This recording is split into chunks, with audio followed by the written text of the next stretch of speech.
명문대 피아노과를 다니는 한 자매가 대학 졸업을 두세 달 앞두고 맞선을 보게 되었습니다. 맞선 상대는 의사 후보생으로 좋은 조건이었지만 이 자매는 그 맞선 상대의 외모부터가 마음에 들지를 않았습니다. 운동선수도 아닌데 체격이 너무 크고 나이도 30살이나 되어서 나이도 너무 많다고 생각을 했습니다. 그리고 이 자매는 대학을 졸업하고 대학원을 진학하거나 유학을 가서 피아노를 더 공부해서 교수가 되겠다는 꿈이 있었기 때문에 애초에 결혼에 대한 생각이 없었습니다. 그럼에도 불구하고 자매의 마음과는 상관없이 상대가 이 자매를 마음에 들어 했기 때문에 두 사람의 만남은 계속 이어졌습니다. 맞선 상대는 당시 진주에서 무의촌 봉사를 하고 있었는데 금요일이면 야간 열차를 타고 서울에 올라와서 주말에 자매를 만난 후에 주일 밤이면 다시 야간 열차를 타고 진주에 내려가곤 했습니다. 그리고 서울에 올라올 때마다 자매의 집에 와서 자매의 아버지에게 아버님 하고 절을 넙죽 올리니까 부모님도 이 청년을 마음에 들어 했습니다. 그렇게 꼬박 6개월을 진주에서 서울로 오가는 그의 적극적인 모습에 자매의 마음도 조금씩 움직이고 마침내 결혼을 결심하게 되었습니다. 어쩌면 그의 유복한 가정 환경과 산부인과 의사라는 배경이 자매의 마음을 크게 움직였는지 모릅니다. 그렇게 결혼을 하게 되었을 때 사람들은 다들 자매의 결혼을 두고 잘하는 결혼이라고 입을 모았습니다. 10년 넘도록 교회에서 피아노 반주로 봉사를 해서 하나님께 복을 받은 것이라고 했습니다. 자매 역시 다른 사람들의 말처럼 어릴 때부터 교회에 한 번도 안 빠지고 열심히 봉사해서 하나님이 복을 주신 것이라고 생각했습니다. 그렇게 모든 것을 다 갖춘 집안으로 시집을 가서 이제 고생 끝 행복 시작인 줄 알았는데 자매에게는 혹독한 시집살이가 기다리고 있었습니다. 일단 집 밖으로 나갈 수가 없었습니다. 공식적인 외출은 1년에 딱 한 번 친정 아버지 생신에만 허락이 되었습니다. 그리고 매일같이 주어지는 가장 중요한 일과는 새벽 4시 반부터 아침 8시까지 오후 2시부터 저녁 식사 전까지 계속되는 집안 청소였습니다. 시어머니와 자매, 일하시는 분 둘 이렇게 네 사람이 아씨걸레, 젖은 걸레, 마른 걸레, 기름 걸레, 윤내는 걸레, 유리창 걸레. 저는 걸레가 이렇게 종류가 많은 줄 몰랐습니다.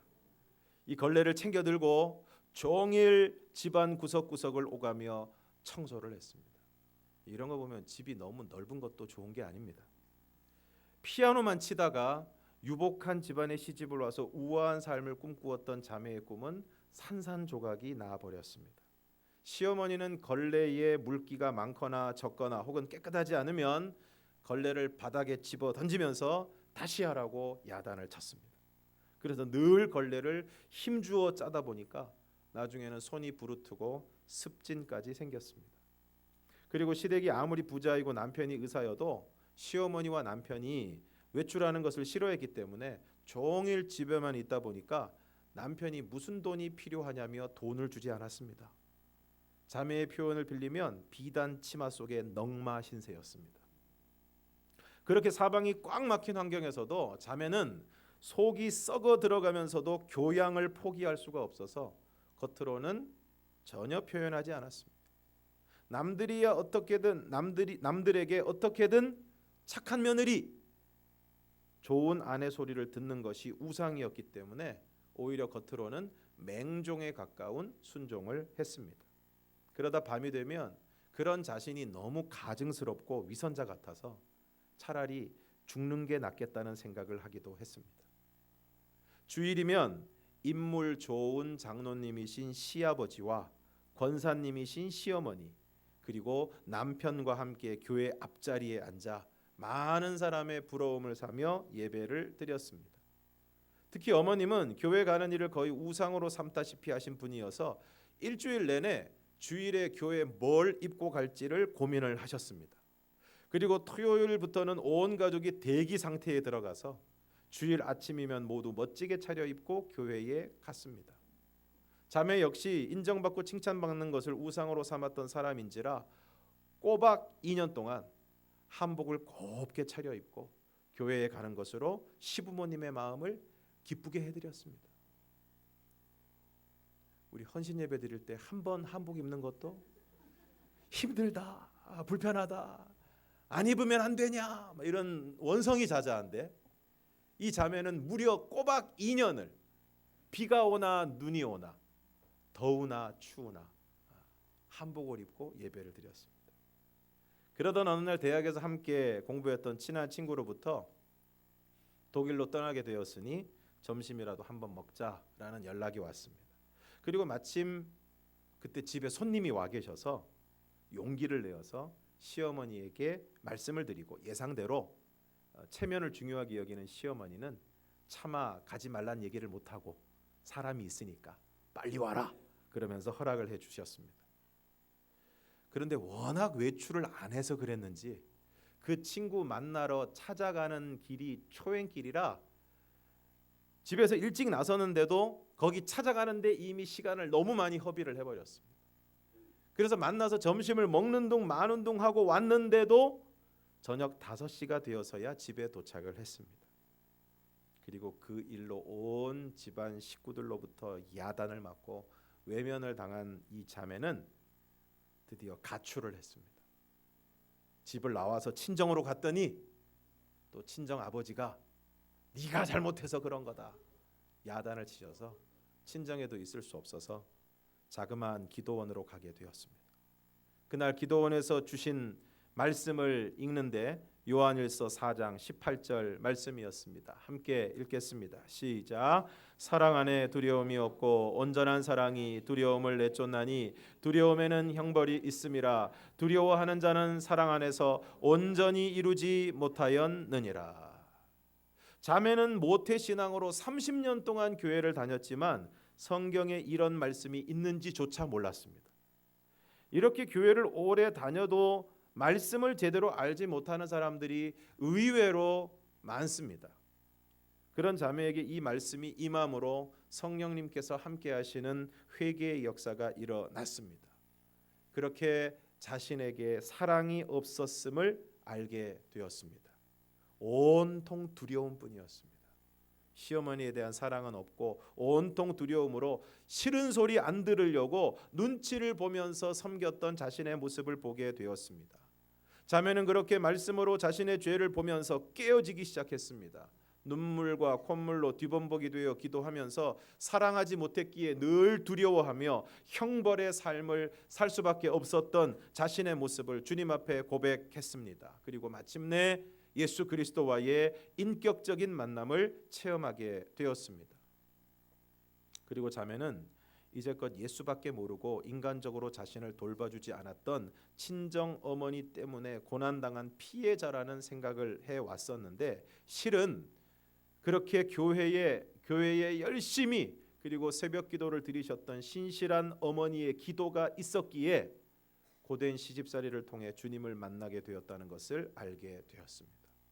만일 하나님이 함께 하시지 않았다면 지금과 같은 진정한 회개가 일어나지 않았을 것입니다. 자매의 믿음이 대단해서 회개한 것이 아니라 돈과 교양이라는 우상에 사로잡힌 결혼 생활 5년 만에 드디어 여호와의 말씀이 임함으로 성령이 함께 하시는 회개의 역사가 일어나게 된 것입니다. 사랑하는 성도 여러분, 오늘 여러분에게는 하나님의 말씀이 들려지고 있습니까? 그냥 예배 자리에 있다고 해서 앉아 있다고 해서 말씀이 들리는 것이 아닙니다. 많은 사람들이 예배 자리에 와 있지만, 몸은 와 있지만, 설교를 듣지만 마음은 딴 곳에 가 있는 경우도 많이 있습니다.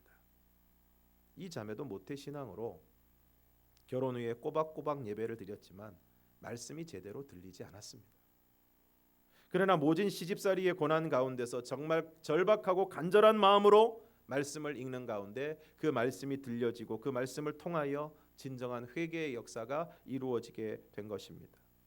자매는 어머니의 뱃속에서부터 교회를 다닌 지 30년 만에 진정한 그리스도인이 되었다고 고백합니다.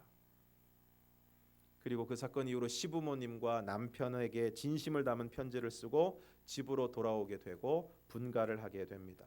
그리고 분가한 지 얼마 지나지 않아 남편이 병원을 개업하고 병원 건물에 살림집을 마련하게 됩니다. 이 자매의 남편은 부모님께는 효자요, 아이들에게는 자상한 아버지요, 자매에게는 열부로 매사에 완벽한 남편은 아주 성실한 사람이었습니다. 유복하게 자랐으면서도 백화점에서 쇼핑하는 법이 없고 전기나 수돗물 쓰는 것까지 일일이 확인할 만큼 검소했습니다. 또 병원 원장이 틈만 나면 대걸레를 들고 병원 복도를 닦는 부지런한 사람이었습니다. 그런데 이 남편이 한국 기독교에 대해서는 비판해야 될 역사적 사명을 띠고 태어난 사람 같았습니다. 왜 장로가 기름 한 방울 안 나는 나라에서 자가용을 타고 다니느냐? 좀 옛날입니다. 골프는 외치고 명품 브랜드 옷은 왜 입느냐라고 비판을 했습니다. 그러다 자매는 1982년 말에 큐티를 시작하게 되는데, 큐티는 quiet time의 약자로 조용히 하나님의 말씀을 묵상하는 것을 뜻하는 것입니다. 여전히 교회나 모임에 자유롭게 나가지 못하는 자매에게 하나님은 조용히 혼자서 말씀을 묵상하는 방법을 알게 하신 것입니다. 에스겔 3장 1절에서 3절을 함께 읽겠습니다. 시작. 또 그가 내게 이르시되 인자야 너는 발견한 것을 먹으라. 너는 이 두루마리를 먹고 가서 이스라엘 족속에게 말하라 하시기로 내가 입을 벌리니 그가 그 두루마리를 내게 먹이시며 내게 이르시되 인자야 내가 내게 주는 이 두루마리를 내 배에 넣으며 내 창자에 채우라 하시기에 내가 먹으니 그것이 내 입에서 달기가 꿀 같더라. 이전에는 성경을 읽어도 성경을 먹는다고 생각해 본 적이 없었습니다. 그런데 오늘 에스겔서의 말씀을 보면 발견한 것을 먹으라고, 두루마리를 먹으라고 말씀하시면서 그것을 먹으니 달기가 꿀 같았다라고 말씀하고 있습니다. 오늘 여러분은 말씀의 맛이 어떠십니까? 이전까지 이 자매도 말씀이 달다고 생각하지 않았습니다. 오늘 우리도 성경 말씀하면 벌써 하품이 나고 지루하고 고루하고 불면증 치료제라고 생각하는 경우들이 많습니다. 그리고 믿지 않는 사람들도 듣기 싫은 소리를 하면 뭐라고 얘기합니까? 설교하지 마. 그런데 에스겔서의 말씀대로 입을 벌리고 하나님께서 먹여주시는 말씀을 날마다 한 절 한 절 꼭꼭 씹어 먹다 보니까 정말 말씀이 꿀같이 달아지기 시작했습니다. 그리고 그 말씀을 하나하나 삶에 적용하니까 삶을 대하는 눈과 가치관이 변화하기 시작했습니다. 밥도 조금씩 제대로 잘근잘근 씹어 먹어야 소화가 잘 되는 것처럼 말씀도 조금씩 묵상하며 적용하니 믿음이 자라나게 되었습니다. 이렇게 성경을 제대로 씹어 먹는 큐티를 통해서 자매는 또 한 번 인생의 전환기를 맞이하게 되었습니다. 새는 9일간 먹지 않고 살 수 있고 개는 아무것도 먹지 않고 20일을 견딜 수 있다고 합니다. 그런데 거북이는 무려 500일을 먹지 않고도 살 수 있다고 합니다. 미국 농담 가운데 거북이 신자라는 말이 있는데 오랫동안 설교도 안 듣고 성경을 읽지 않는 이름만 신자인 사람들을 뜻하는 말입니다. 오늘 여러분은 어떤 신자입니까? 이렇게 자매는 혼자 꾸준히 말씀을 묵상하게 되었고 많은 깨달음을 얻고 말씀으로 충만해지게 되었습니다. 그리고 그 말씀으로 병원에 오는 환자들을 전도하게 되었고 전도한 사람이 주님을 영접하게 될 때의 기쁨이 너무 커서 남편이 교회를 못 가게 해도 뭐라고 구박을 해도 마음속에 기쁨이 넘쳤습니다. 그러나 영적인 기쁨이 커질수록 남편과의 거리는 점점 멀어지는 것만 같았습니다. 병원 일을 핑계로 남편이 교회의 발길을 끄는 탓에 기쁜 일에 함께 기뻐하고 슬픈 일에 함께 슬퍼할 수 없는 것이 너무나도 안타까웠습니다. 그러나 결혼한 지 10년이 넘도록 남편은 좀처럼 돌이킬 기미를 보이지 않았습니다. 그리고 그 무렵 오직 복음을 전하기 위해 이 땅에 온 선교사들에 대한 책을 읽으면서 마음이 뜨거워졌습니다. 가족도 혈족도 아닌 낯선 이방인들의 구원을 위해 거센 풍랑과 질병의 위험에도 아랑곳하지 않고 자기 목숨을 걸고 복음을 전한 그들의 삶을 보면서 자신은 지금까지 자신의 반쪽인 남편의 구원을 위해 무엇을 했나 하는 부끄러운 마음이 들었습니다. 그래서 전보다 애통한 마음으로 남편이 예수 믿을 만한 일을 생각해 보기 시작했습니다. 하지만 남편은 행위로나 성품으로나 의롭기만 한 사람이었습니다. 더군다나 병원도 더할 나위 없이 잘 되고 있었기 때문에 남편이 예수를 믿을 만한 권고함이라고는 하나도 없었습니다.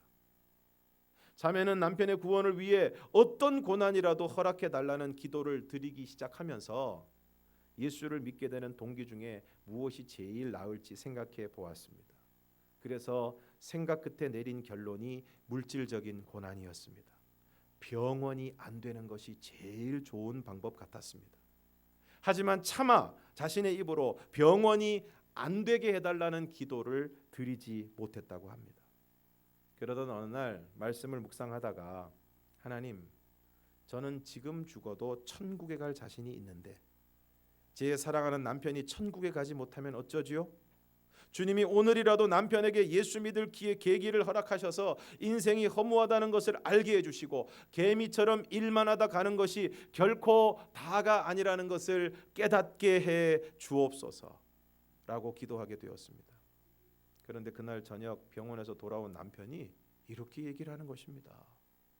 인생 참 허무하단 말이야. 내가 뭐 때문에 이렇게 개미처럼 일만 하는지 모르겠어. 그 말을 듣는 순간 자매는 전율을 느꼈습니다. 아침에 자신이 기도한 내용과 똑같은 내용을 남편이 말했기 때문입니다.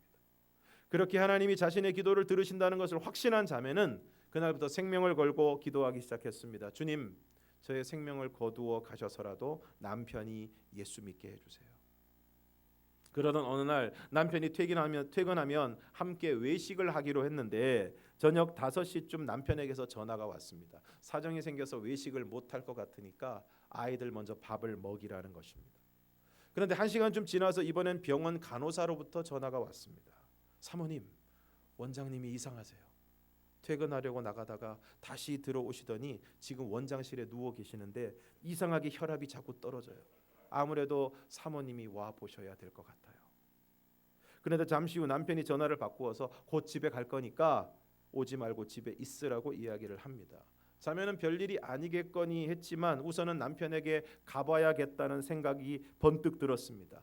그렇게 병원으로 달려가서 원장실에 들어갔더니 남편이 누워서 자매의 손을 와락 붙잡더니 기도를 해달라는 것입니다. 그런데 시간이 흐를수록 남편의 혈압은 자꾸 계속해서 떨어져 갔습니다. 그래서 우선은 병원에서 할 수 있는 모든 검사를 다 해보았지만 그 검사에서는 이상 소견이 발견되지 않았습니다. 그러다가 대학병원으로 가서 검사를 하게 되었습니다. 그렇게 CT 촬영이 끝나고 담당 의사가 자매를 불러 이야기를 합니다. 간 동맥이 파열되었습니다. 무슨 말인지 어리둥절해하는 자매에게 의사가 남편이 간암 말기인데 상태가 악화되어서 간 동맥이 저절로 파열되었다고 설명을 했습니다. 그리고 파열된 채로 너무 오래 지체하다가 왔기 때문에 손을 쓸 수 없고 화급을 다툰다고 했습니다. 이처럼 생명이 위급하다는 말을 듣자마자 자매는 곧바로 남편의 구원을 생각하지 않을 수 없었습니다. 자나깨나 기도한 것이었기 때문에 하나님께서는 그 청천벽력의 순간에도 구원을 먼저 떠올리게 하셨습니다. 그래서 중환자실을 떠나지 않고, 원래 병원 중환자실은 정해진 시간에만 잠깐 면회가 되고 거기 계속 있을 수가 없습니다. 그럼에도 불구하고 그 자매는 계속 남편 옆에서 어서 회개하고 주님을 영접해야 한다고 매달렸습니다. 그렇게 새벽 5시가 되자 남편이 갑자기 목사님을 찾았습니다. 그런데 그날은 주일이라 담임 목사님 대신 부목사님이 오셨습니다. 그리고 중환자실에 가족들과 친구들을 모두 들어오게 하시더니 남편의 손을 꼭 붙잡고 물으셨습니다. 오늘 천국 문 앞에 계십니다. 그 문으로 어떻게 들어가실 수 있겠습니까? 입에 산소 호흡기를 문 채 가쁜 숨을 몰아쉬던 남편이 놀랍게도 이렇게 대답을 했습니다. 예수 이름으로요. 그리고 친지들이 다 보는 가운데 울먹이며 자신의 죄를 고백하기 시작했습니다. 제가 믿음이 없어 교회를 안 간 것이 아니라 죄를 지어서 교회를 갈 수 없었습니다. 목사님 혹시 제 직업을 아십니까? 목사님이 고개를 끄덕이자 남편의 고백이 계속되었습니다. 저는 산부인과 의사입니다. 그런데 의사로서 하지 말아야 할 낙태 수술을 했습니다.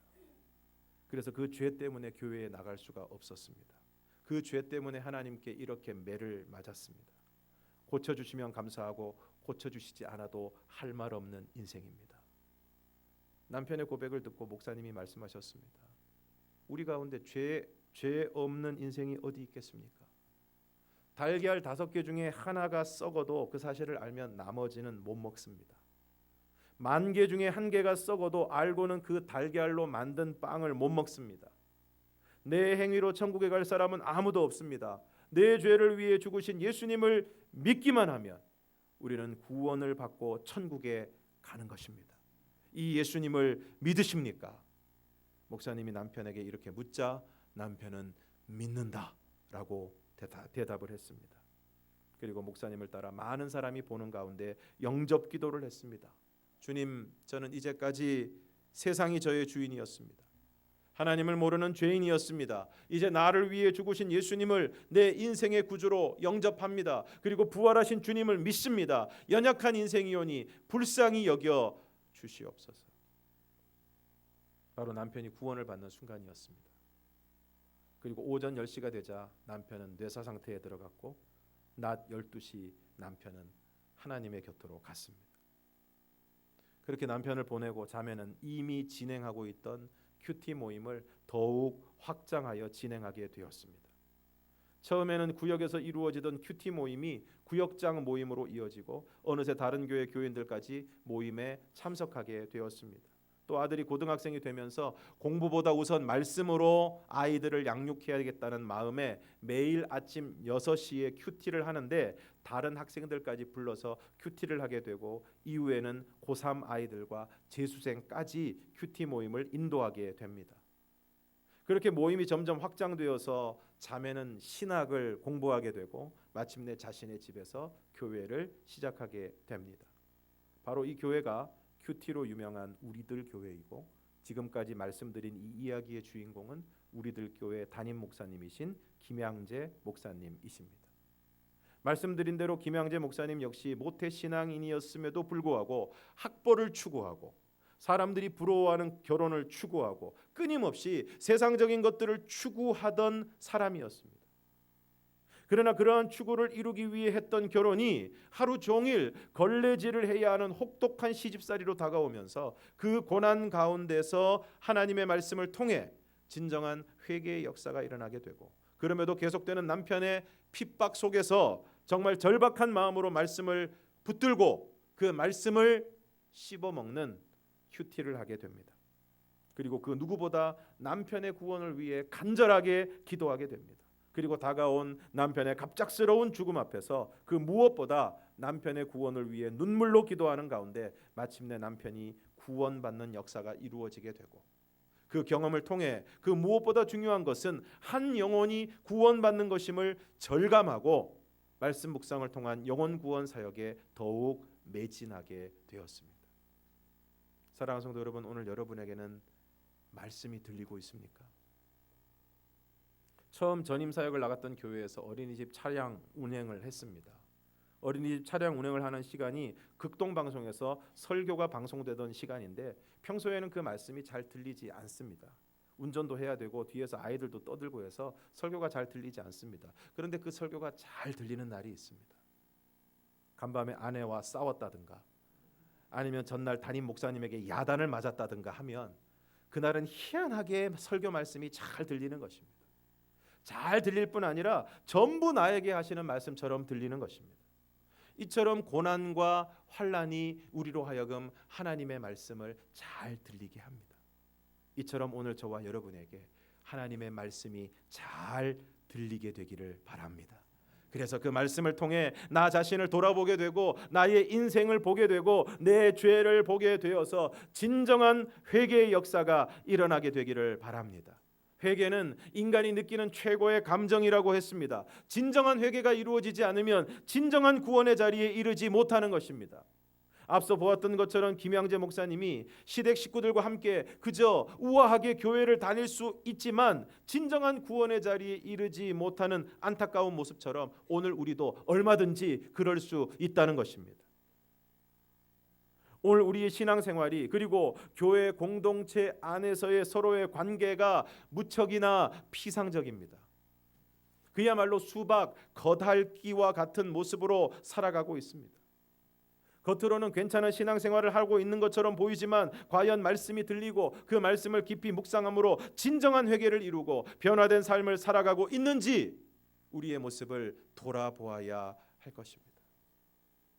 그리고 교회 공동체 안에서 구역에서 선교회, 전도회에서 서로의 약하고 아픈 모습을 다 내어 보이지 못하고 아프면서도 안 아픈 척, 괴로우면서도 안 괴로운 척, 김양재 목사님의 표현을 빌리면 교양을 포기하지 못해서 다른 사람들이 보는 자리에서는 그저 행복한 사람인 것처럼 아무런 문제가 없는 사람인 것처럼 겉으로는 웃고 속으로는 눈물을 흘리고 속은 골마 터지고 있는데 겉으로는 하나도 아프지 않은 것처럼 자신을 포장하고 가면 뒤에 숨어서 피상적인 관계를 이루어가고 있는 것은 아닌지 우리의 모습을 돌아보아야 할 것입니다. 그러므로 무엇보다도 하나님의 말씀 앞에 있는 모습 그대로 서고 그 말씀을 듣고 그 말씀을 묵상하고 씹어 먹는 것을 통해 자신의 죄를 보고 회개하고 그 말씀을 삶 가운데 구체적으로 적용하여 순종하는 삶을 살아낼 때, 말씀을 살아내는 삶을 살아가게 될 때 비로소 오늘 우리가 변화되고 그러한 변화를 통해 우리 주변에 있는 가족들과 이웃들을 구원하는 영혼 구원의 역사가 이루어지게 될 것입니다. 그리고 공동체 안에서 함께 말씀을 묵상하고 그 말씀을 통해 서로의 진솔한 모습을 오픈하고 나눌 때 이전의 피상적인 관계에서는 전혀 느끼지 못했던 진정한 교제와 회복의 기쁨을 누리게 될 것입니다. 그래서 이제 동일교회 온 성도들이 함께 큐티를 할 수 있기를 바랍니다. 설교를 듣는 것도 중요하고 말씀을 통독하는 것도 좋지만 무엇보다 한 절 한 절 말씀을 씹어 먹는 큐티가 필요합니다. 그래서 오늘 설교에서 말씀드린 내용들이 자세하게 적혀 있는 날마다 큐티하는 여자라는 책을 우리 성도들이 한번 읽으실 수 있기를 바랍니다. 이 책을 읽으시면 김양재 목사님의 살아온 삶을 통해 말씀 묵상의 자리로 인도하시고 말씀 묵상을 통해 그 삶을 인도하시고 사용하시는 하나님의 인도하심을 보게 되고 왜 말씀 묵상을 해야 되는지, 왜 말씀 묵상이 중요한지 우리가 새롭게 보게 됩니다. 그리고 매일의 말씀 묵상 큐티를 하기 위해서는 교제의 도움을 받는 것이 필요합니다. 물론 매일 분량을 정해서 말씀을 읽어가면서 묵상하는 것도 좋지만 아무래도 큐티 교제의 도움을 받는 것이 필요합니다. 일단 매일 묵상해야 될 말씀의 분량이 정해져 있고 그 말씀에 대한 해설을 통해 그 말씀을 묵상하는데 도움을 받을 수 있기 때문입니다. 시중에 여러 큐티 교재가 나와 있지만 앞으로 교회에서는 큐티인으로 말씀 묵상을 진행하고자 합니다. 큐티인은 기존의 교재들과 같이 도움말과 본문 해설이 되어 있을 뿐 아니라 그날의 말씀과 관련된 구체적인 간증이 실려 있어서 많은 은혜와 도움이 되는 것 같습니다.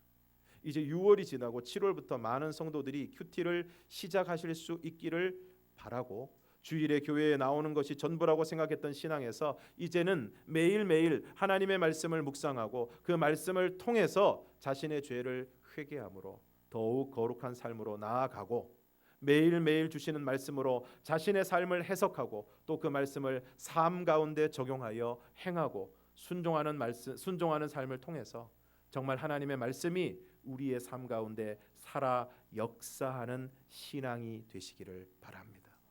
교회 오빠를 보신 분들이 많으시리라 생각하는데 그 교회 오빠의 영화 장면 가운데서도 두 사람이 큐티하는 장면이 나옵니다.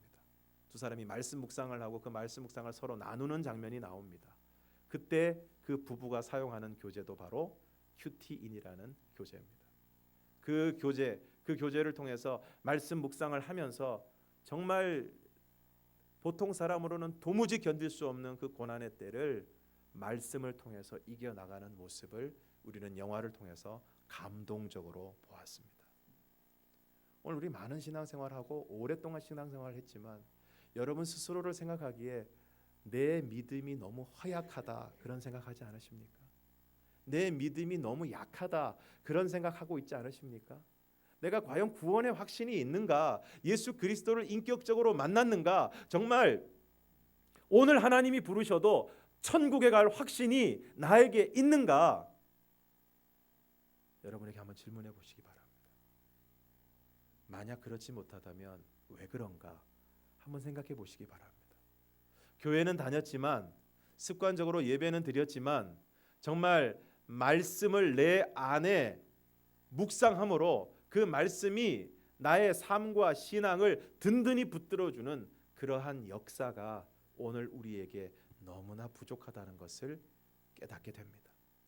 이번 기회를 통해서 우리 온 성도들이 말씀 묵상을 시작하실 수 있기를 바라고 그 말씀들이 오늘 우리 안에 정말 영적인 자양분들이 되어서 그 말씀으로 우리의 신앙이 굳건히 설 뿐만 아니라 하나님 앞에 거룩하고 겸손하고 순종하는 삶으로 나아가는 오늘 저와 여러분의 삶이 될 수 있기를 주님의 이름으로 축원합니다. 기도